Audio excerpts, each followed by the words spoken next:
Hello, welcome back to BSD Bincang Sarang Dulur. Ya, lagi-lagi ketemu dengan saya Nawaf Fadla Muhtar, oke? Ya guys.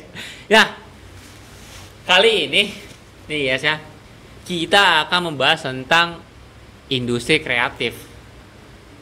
Yang kebetulan nih, gue mengundang salah satu sahabat gue sendiri yang sekarang udah jadi ketum nih. Gila, keren banget kan teman gue udah jadi ketum sekarang. Gak usah basa-basi, kita langsung aja panggil Bang Nafis Atia. Halo Bang Nafis, sehat ya? Sehat bro. Sehat bro, gila, sohib kental bro, gue sehat nih ya. Sehat. Alhamdulillah. Gila, sekarang sibuk apa nih? Sekarang lebih fokus di HDMI sih. Widih. Dan berbagai panitia-panitia yang lain. Iya, ketum gue nih, ketum HDMI. Nah, kita bakal sedikit bincang-bincang sama HDMI Kang Nafis, karena Bang Nafis ini atau Kang Nafis ini sekarang sudah menjadi ketum HDMI yang baru nih dari sebelumnya, karena ada sempat pergantian ya. Ya, pergantian. Iya. Mungkin nih yang namanya ketum baru pasti kita harus kenalan dong. Iya nggak sih? Biar teman-teman nih tahu nih bosnya, ketum HDMI sekarang makin gacor. Ya, teman-teman harus tahu. Boleh kali Bang, kenalan dulu nih sama teman-teman BSD nih. Oke. Teman-teman BSD, perkenalkan, nama saya Nafis Atiatul Hafiz. Biasa dipanggil, kalau teman-teman biasa manggil saya itu Empis. Empis. Ya, Empis. Biasa dipanggil Empis. Saya asal dari Solo, lebih tepatnya Sukoharjo, sebuah kota yang ada di Jawa Tengah. Oke. Jadi asalnya dari Jawa Tengah, sedangkan di Mesir kekeluargaan saya ada di KSW. KSW. Masuknya ke KSW. Gitu. Oh, soalnya gue namain dia Gamba Jatim. Orang Gamba Jatim Jawa Timur, ternyata Jawa Tengah. Jawa Tengah. Nah, nanti ku ganti lah kontakmu. Oke. Ya gitulah. Itulah sedikit profil dari Bang Nafis nih. Nah, nih ini kan menarik nih. Maksudnya kan gua sendiri itu termasuk yang banyak melihat Nafis ini bergerak di mana aja gitu kan, sampai dia dari masuk awal HDMI sampai sekarang jadi ketum tuh sempat ngeliat gitu perjuangannya. Mungkin bagi teman-teman yang nggak tahu bisa dikasih tahu kali ya, awal mula bagaimana nih Kang Nafis nih awalnya dari belum masuk HDMI jadi anggota HDMI tiba-tiba jadi ketum. Boleh kali itu. Menarik soalnya nih. sedikit cerita ya. Sebenarnya ini bukan sebuah cerita yang banyak saya ceritakan ke orang-orang. Oke. Tapi nggak apa-apa lah untuk teman-teman BSD kan ya. Eksklusif. Gitu. Kita dapat cerita eksklusif guys. Kita ceritain gitu kan ya. Yeah. Jadi dulu ketika saya masih di Indo, saya adalah seseorang yang insecurean, nggak pede sama diri sendiri. Gitu. Sedangkan bawaan diri adalah seseorang yang bersosial tinggi. Saya suka sosial, saya suka masyarakat dan lain-lain. Cuman ketika di Indo insecure dan nggak pedenya itu tinggi banget, gede banget gitu. Jadi bener-bener menghalau perkembangan-perkembangan yang bisa saya dapatkan di Mesir gitu, yang mungkin bisa dibilang yang harusnya saya dapatkan, tapi karena nggak pede sama insecure ini saya nggak bisa mendapatkan gitu. Akhirnya ketika sampai di Mesir saya menemukan lingkungan baru, lapangan baru, dan benar-benar kehidupan baru yang mana tidak ada kaitannya sama di Indonesia gitu kan ya. Bahasanya kayak orang baru lahir, semua menjalani dari nol gitu. Lembaran baru lah ya. Lembaran baru gitu baru kan. Bahasa sekarang mah. Ya, oke. Ketika di Mesir awalnya masih ada di sebuah asrama seperti biasa dan lain-lain, tapi karena memang bawaan dari dirinya itu sosialnya tinggi, saya mencoba buat pengen nih nyari hal baru yang mana di Indonesia aku nggak bisa ngedapetin gitu. Dapatlah info kalau HDMI mengadakan workshop untuk yang pertama kalinya. Itu ada di tahun 2023. Coba spill HDMI itu apa sih? Kepanjangannya? Awalnya pun ya, kepanjangannya HDMI itu adalah Himpunan Desainer Mahasiswa Indonesia. Oke, gitu kan. Lanjut kan. Himpunan Desainer Mahasiswa. Jadi ketika aku mendapatkan info ada workshop nih desain grafis, yang mana di other side-ku itu ada ketertarikan juga, dan mungkin bisa dibilang ada sedikit skill juga di bidang desain grafis. Tertarik dong. Akhirnya organisasi pertama yang aku rasakan di Mesir adalah HDMI. Gitu. Pertama kali masuk menjadi sebuah anggota biasa. Cuman anggota biasa yang kebetulan mendaftar. Waktu itu daftar di kelas Corel Draw. Ya. Kelas Corel Draw. Oke, berjalan kelas dengan lancar, alhamdulillah. Saya melihat disitulah kan saya pertama kali kenal dengan owner pertamanya HDMI, sekaligus foundernya HDMI, yaitu Bang Daru Fahma. Bang Daru Fahma, betul. Seseorang yang sangat menginspirasi, gitu, sangat menginspirasi. Saya melihat kalau misal saya kenal dengan Bang Daru, saya yakin saya bisa menemukan jalan baru, gitu kan. Oke, di situ saya menentukan 2 arah kehidupan saya yang bisa saya ambil. Yang pertama, saya tetap mempertahankan insecure dan gak kepedean saya sebelumnya, ataukah keluar dari zona nyaman untuk mengambil sebuah hal baru gitu. Tapi harus menyingkirkan gak pede dan insecure yang sebelumnya saya milikin gitu. Akhirnya gak lama saya dengan yakin nentuin, oke, bahasa gaulnya ya, gue bakal keluar nih dari zona nyaman dan gue bakal nyingkirin rasa nggak pede dan rasa insecure gue sebelumnya gitu.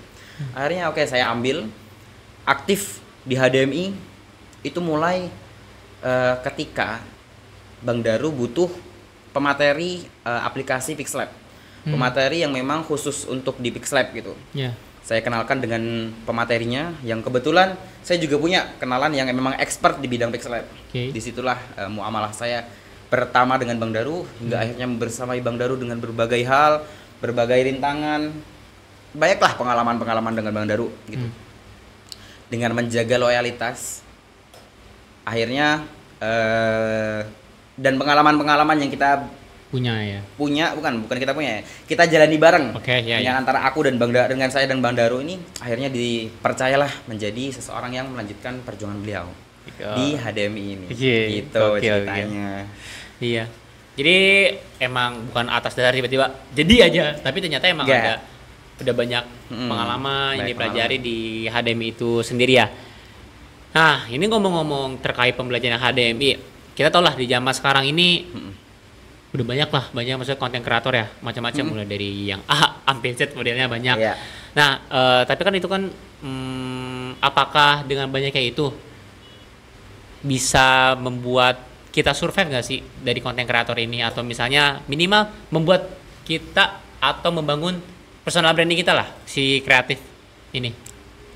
Menurutku ya, untuk kita mengandalkan kreativitas kita ataupun apalagi di lingkungan mahasiswa yang mungkin bisa dibilang berangkat kuliah, balik terus baliknya ke mungkin ke tempat mabar dan lain-lain, balik ke rumah, kuliah lagi dan lain-lain. Untuk menjadi seorang content creator apalagi dengan mengutamakan personal branding, itu bisa banget. Sangat-sangat bisa. Kenapa? Karena yang kita tahu sekarang dunia apa-apa serba digital. Betul. Dunia apa-apa serba digital. Apapun itu berkaitan dengan digital. Jadi dengan kita mengandalkan karya-karya kita, apapun itu, misal di desain grafis, misal di video grafis atau fotografis, itu sangat-sangat bisa menaikkan personal branding. Walaupun di luaran sana banyak konten kreator lain yang mungkin bisa dibilang personal brandingnya udah gede gitu. Tapi nggak menutup kemungkinan diri kita itu untuk menyusul mereka gitu. Nggak mungkin kita nggak bisa nyusul orang-orang yang memang berjuang gitu. Asalkan sama, kita harus berjuang juga untuk menaikkan personal branding kita. Gitu. Jadi kalau misal Bang Nawal tadi nanya apakah mungkin personal branding dengan mengandalkan karya-karya kita, itu bisa banget. Bisa banget. Ya, soalnya kan gimana ya? Muncul pertanyaan itu karena emang banyak lah kita sebagai mahasiswa kan pasti orang-orang di rumah kita kadang berstigma tuh ya udah kita cuma ngaji dan tidak punya skill apapun gitu kan. Ya makanya aku sangat ingin bertanya gitu. Apakah dengan adanya terobosan dari HDMI ini, tentunya kan yang sudah lama berjalan ini, apakah itu bisa terbangun personal branding kita sehingga skill kita tuh bukan hanya dikenal karena kita bisa mengaji gitu kan secara umumnya, tapi kita juga ternyata punya skill yang bisa kita banggakan, mungkin malah bisa menghasilkan profit yang lebih kan dari karya ini. Berarti emang ternyata bisa banget ya. Oh gitu. Oh iya, ngebahas tadi banyak orang-orang di Indonesia yang berstigma bahwa kita di Mesir itu kerjanya hanya belajar. Iya, iya betul. Padahal sebenarnya di masyarakat skill itu kita juga dibutuhkan. Dan alhamdulillahnya saya mempunyai orang tua, khususnya Umi, yang sangat-sangat mendukung anaknya untuk skill up gitu. Umi juga paham kalau anaknya saya itu punya ketertarikan di bidang desain grafis, visual lah bahasanya gitu. Sapa dulu dong Umi, halo Umi. Hai Umi gitu. Jadi saya sangat-sangat bersyukur memiliki seorang orang tua yang mendukung anaknya untuk skill up gitu. Tanpa tanpa menyingkirkan niat utamanya gitu. Itu yang tetap ditekankan sama Umi, bahwa niat utama itu tetap belajar. Tapi belajarnya kan tidak cuma satu. Nggak cuma belajar tentang akademis. Tapi kita juga tentang belajar gimana menaikkan skill. Belajar gimana caranya kita merangkul masyarakat gitu kan, yang mana kita nggak mendapatkan pelajaran-pelajaran itu di dalam kelas. Gitu akhirnya emang ilmu kehidupan gitu. Iya, ilmu kehidupan ilmu gitu kehidupan kan. gitu. Pengalaman gitu. Kita nggak bisa mendapatkan di dalam kelas. Itu satu hal yang sangat saya syukuri, memiliki orang tua yang mendukung anaknya untuk skill up. Iya, gitu. betul. Nah, jadi jangan lupa berbakti sama orang tua.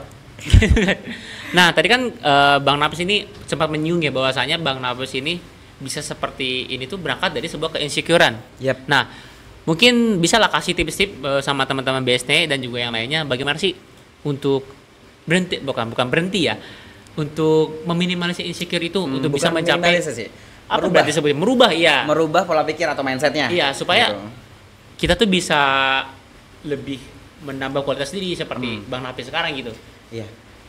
Kalau dari pengalaman yang udah saya lewatin, sebenarnya insecure itu sampai sekarang pasti masih dirasakan ya. Pasti masih dirasakan. Cuman yang saya lewatin, semisal insecure ke fisik misalnya, takut orang berspekulasi bahwa fisik ini kurang dan lain-lain. Anak ini masih kecil, anak ini nggak bisa nih bimbing, maksudnya masuk ke dalam organisasi dan lain-lain. Masih kayak terlalu dini lah masih terlalu dini dan lain-lain gitu. Apalagi saya masuk ke HDMI itu di tahun pertama saya ada di Mesir. Bisa dibilang sangat-sangat dini untuk masuk ke organisasi yang besar gitu. Organisasi apalagi yang besar gitu kan. Tapi saya tetap ngelewatin itu. Jadi mindset yang awalnya saya insecure, nggak pede, saya ubah.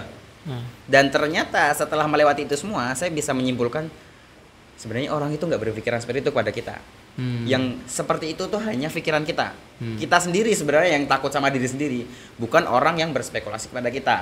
Gitu. Jadi memang nggak bisa langsung sih, tapi harus dilatih untuk mengatur insecure sama nggak pede ini, nggak percaya diri ini. Sedikit demi sedikit mungkin naikin sifat percaya diri, sedikit demi sedikit menghilangkan rasa insecure, yakin sama diri sendiri. Jadi yang awalnya merasa aku tuh nggak bisa kayak gini karena berbagai alasan, ganti dengan orang lain bisa, kenapa aku nggak bisa? Gitu. Orang lain bisa, aku harus bisa. Gitu. Itu memang harus dilatih, nggak bisa secara langsung. Nggak bisa instan gitu ya? Nggak bisa instan, dan memang harus melewati berbagai hal juga gitu untuk membuktikan bahwa insecure dan nggak pede itu sebenarnya nggak suatu hal yang sangat menyakitkan dan tidak berguna. Gitu. Oh iya, jadi kita emang harus berani dan ya bisa dibilang bodoh amat, bisa dibilang gitu nggak sih? Bodoh amat ya. Terkadang kita menjadi orang bodoh amat itu emang perlu dibutuhkan gitu, karena emang supaya kita tuh bisa melangkah lebih ke depan, lebih maju juga ya. Berarti emang udah sangat berjuang banget nih Bang Nafis ya teman-temannya. Bisa, maksudnya hebat loh. Dari pelajaran Bang Nafis kan kita bisa belajar bahwasanya dari insecure itu justru bisa menjadikan kita sebuah motivasi untuk bisa lebih melangkah, lebih maju, dan kita bisa membuktikan bahwasanya kayak lu tuh salah nilai gue gitu. Gue tuh bisa gitu kan. Wah pasti kan Bang Nafis nih punya jiwa yang kesatria dong ya kan, kalau bahasa sekarang mah kesatria lah. Nah pastinya kalau seperti itu akan membawa warna baru lah dalam HDMI ini kan pastinya kan. Nah berarti apa nih kira-kira gebrakan apa nih yang bakal dibawa Bang Nafis nih untuk HDMI tahun ini? Kalau dalam jangka panjang mungkin untuk sekarang masih berusaha untuk menghidupkan kembali HDMI. Menghidupkan agar menjadi komunitas sebenarnya, komunitas ya. Menjadi komunitas yang aktif dan memang merangkul masyarakat pesisir, khususnya yang berada di hobi yang sama, desain. Di hobi yang sama, desain grafis dan lain-lain gitu. Jadi lebih inginnya untuk sekarang mengaktifkan kembali HDMI dan membuat HDMI ini lebih wah lagi ke depannya, gitu. Jadi kalau untuk rencana jangka panjang itu masih benar-benar dipikirkan karena emang masih baru banget sih naik jadi ketua HDMI kan. Jadi kayak masih butuh brainstorming dulu nih apa nih gitu, kayak butuh sharing juga sama teman-teman yang udah berjuang bareng di HDMI juga. Gitu. Oke. Berarti apa tuh kira-kira yang sekarang pendek pikiran Bang Nafis ini, mimpinya apa nih dalam membawa HDMI ini kemana nih? Rencananya rencana yang udah saya susun. Kita melihat di ketua sebelumnya, di founder sebelumnya, fokusnya itu adalah melebarkan akar dan menguatkan pondasi. Gitu. Jadi memperkenalkan HDMI, menguatkan fondasinya HDMI. Nah, di masa saya sekarang, saya ingin menaikkan, kalau bahasanya pohon kan akar udah lebar. Jadi ingin menaikkan HDMI yang lebih baik lagi. Mungkin memperbaiki kualitas yang sebelumnya kurang. Terus menambahkan hal-hal baru yang sebelumnya nggak ada gitu. Jadi lebih fokusnya ke HDMI-nya, bukan ke akar yang karena sebelumnya udah dikuatin banget nih sama founder sebelumnya nih gitu. Jadi ingin menambahkan kualitas yang lebih baik, rencananya sih seperti itu. Ya semoga aja dengan bantuan teman-teman, dengan bantuan sahabat-sahabat juga bisa terrealisasikan kan gitu. Nah, kan ya bahwasanya kita udah tahu ya selama kurang lebih udah 2 tahun kan HDMI ini kan. Ya 2 tahun ini kan HDMI sering mengadakan yang namanya kelas apa namanya? Workshop ya. Kelas. Kalau namanya kita ganti sih jadi bootcamp. Oh, bootcamp. Kreatif bootcamp. Jadi untuk orang-orang yang pengen belajar desain gitu kan, orang-orang yang pengen nyoba apa sih gimana sih cara desain. Nah, itu kan emang bisa dilakukan HDMI ya. Kira-kira kapan lagi nih? Karena saya sendiri kayak udah lama gitu udah ngajarin, soalnya kan emang biasanya lama banget kita nggak mengadakan. Iya, karena kan semenjak mungkin owner sebelumnya Bang Daru itu turun, mungkin ada banyak transisi lah untuk ke Bang Nafis ini. Nah, itu kira-kira kapan lagi nih ada nih bootcamp? Pastinya teman-teman nih, khususnya nanti teman-teman mahasiswa baru yang nantinya yang ingin punya kualitas yang baik dalam mendesainkan untuk membangun perusahaan branding mereka kan pastinya butuh HDMI kan. Kira-kira kapan tuh rencananya? Kita maksudnya teman-teman pengurus HDMI masih mengusahakan, semoga aja kita bisa tahun ini mengadakan kembali. Gitu, mengadakan kembali. Berarti ini adalah Kreatif Bootcamp kelima. Oh, berarti sih udah ada 4 ya? Udah ada 4 sebelumnya. Selama HDMI berdiri, kita masih mengusahakan semoga saja tahun ini ada Kreatif Bootcamp kelima. Gitu. Jadi pastinya dengan persiapan yang lebih matang, terus dengan mungkin peraturan yang lebih ketat, yang agar bisa menaikkan kualitas yang lebih maksimal, gitu. Jadi kita masih mengusahakan semoga aja bisalah tahun ini kita ngadain bootcamp lagi yang kelima. Iya. Kita doakan aja. Semoga nih HDMI tahun ini di bawah asuhan, di bawah tata amrik kalau bahasa mahasiswa mah. Di bawah tata amrik Kang Nafis ini, tata amrik guys. Di bawah tata amrik Bang Nafis ini akan ada lagi yang namanya bootcamp ya, supaya kita memiliki kader-kader atau SDM yang mumpuni gitu, yang gak kalah juga sama teman-teman yang ada di Indo. Bahwasanya kita juga punya loh skill di lain luar kampus kita gitu karena melihat dari berbagai event yang pernah diadakan sama HDMI, entah itu sharing session sama influencer besar di Indonesia, influencer Canva, influencer Pixel Lab, aplikasi-aplikasi yang lainnya. Kreatif Bootcamp ini yang bisa dibilang peminatnya tuh paling banyak. Karena mungkin memang kita mengadakannya lengkap ya, aplikasi-aplikasi bisa dibilang lengkap untuk meningkatkan skill-skill, meningkatkan kualitas ngedit dan lain-lainnya itu kita memfasilitasinya lengkap. Jadi di Creative Bootcamp yang selanjutnya saya berencana untuk ngebuat lebih wah lagi, dan tentunya itu nggak suatu hal yang mudah kan, jadi butuh andil dari teman-teman nih gitu untuk merealisasikan Creative Bootcamp yang kelima ini Iya, jadi emang butuh elemen-elemen dari kita butuh juga sih, mendukung supaya gitu. emang komunitas yang bertujuan untuk meningkatkan kualitas pasisir seperti HDMI ini berjalan mulus. Gitu kan. Iya, benar, menarik ya. Berarti ambisinya sangat besar nih, Bang Nafis nih ya, untuk menghidupkan kembali nilai-nilai HDMI. Nilai-nilai HDMI. Iya, gitu. Soalnya ya itu lagi untuk menghilangkan stigma bahwasanya kita nih gak bisa apa-apa selain ngaji. Iya. Ya kan. Sebenarnya Mas Sisir. Oh iya. Kalau nggak salah ya, dari kabar dan data yang saya dapat, Mesir itu menempati peringkat pertama di PPIDK sebagai bisa dibilang apa ya? Sebagai negara yang mana pelajar-pelajar Indonesia itu menempati tempat belajar. Poin pertamanya itu maksudnya teratas ya. Jadi untuk populasi itu. Populasinya kan terbesar, terbanyak besar ya. Di antara PPIDK yang lain, di antara negara yang lain, Mesir ini paling besar. Tapi kita menempati di posisi pertama sebagai orang-orang, maksudnya gimana ya ngebahasnya ya? Sebagai orang-orang yang memiliki. Enggak lah, gini lah kita kreatif. Sebut aja sebagai PPMI ya. PPMI yang paling kreatif. Oh, PPI ya. PPI ya, Persatuan Pelajar Indonesia yang ada di luar negeri. Itu yang paling kreatif, itu ada di Mesir, gitu. Allah alam kalau misal yang terbaru ya, gitu. Tapi memang dengan banyaknya populasi pelajar-pelajar Indonesia di Mesir, itu sangat memungkinkan untuk menjadi posisi pertama sebagai PPI yang paling kreatif, gitu. Berarti emang ternyata Mesir punya chance yang sangat besar ya? Iya. Punya sebenarnya. Punya banget ya kan. Punya bakat. Dari gitu. Berdasarkan database saja kita udah paling tinggi kan. Populasi paling banyak. Daya dari segi kreativitas juga paling banyak. Paling banyak. Gitu. Makanya hadirlah HDMI.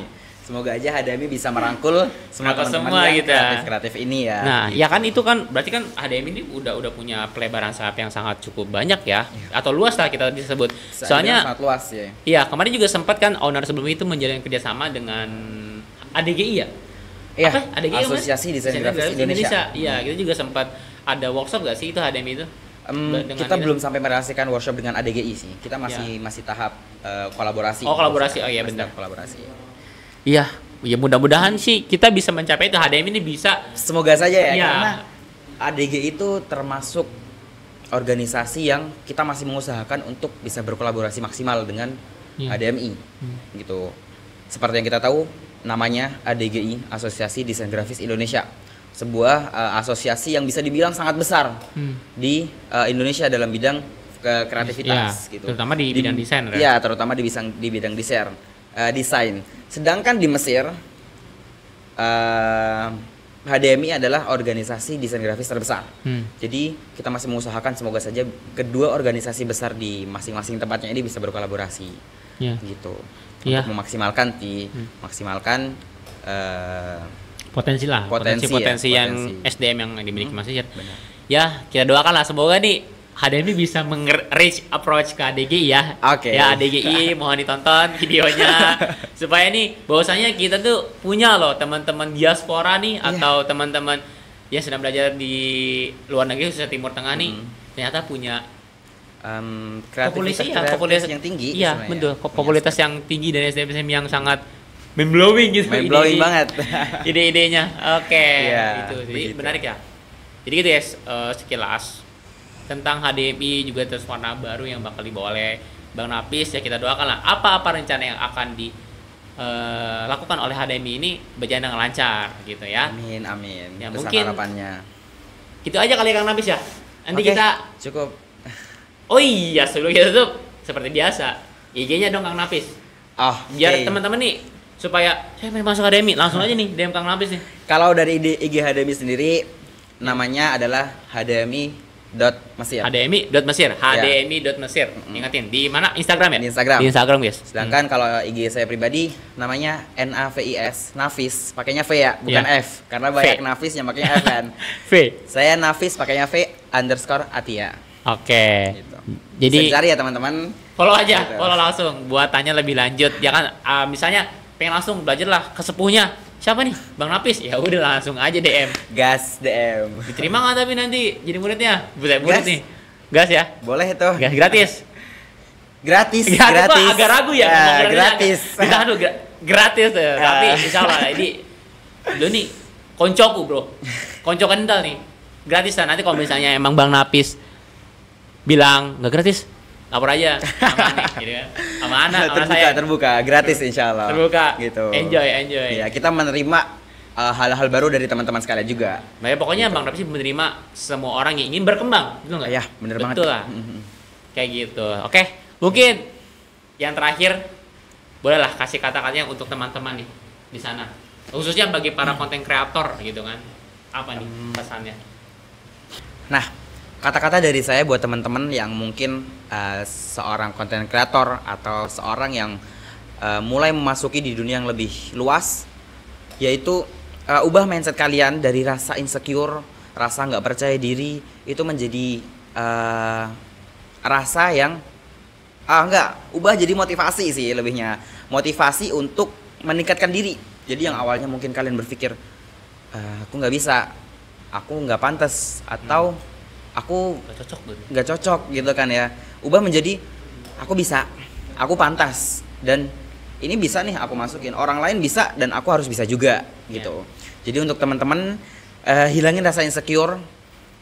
Kalau misal bahasa kata-katanya sekarang ya, hilangin kata insecure, ganti ke bersyukur. Oke. Gitu. Iya, mantap. Mungkin itu dari saya. Ya, oke. Kembali ke Mas Noah. Tepuk tangan dulu. Bang Napis. Jadi gini guys ya, cerita Bang Napis perjuangan inilah dari melawan rasa insecure kan. Iya. Dari yang masih kecil banget nih, picik banget, kecil banget, sampai merasa sampai sekarang bisa menjadi sepede ini, bisa punya ide-ide besar dan rencana-rencana yang luar biasa. Jadi bisa diterapkan oleh teman-teman yang masih merasa insecure dan emang takut untuk memulai ya Bang Napis. Itu mungkin bisa digunakan. Oke, gitu aja. Terima kasih kepada Bang Napis tentunya. Kita ketemu lagi di episode selanjutnya dari BSD Bincang Sarang Dulur. Bye-bye. Bye.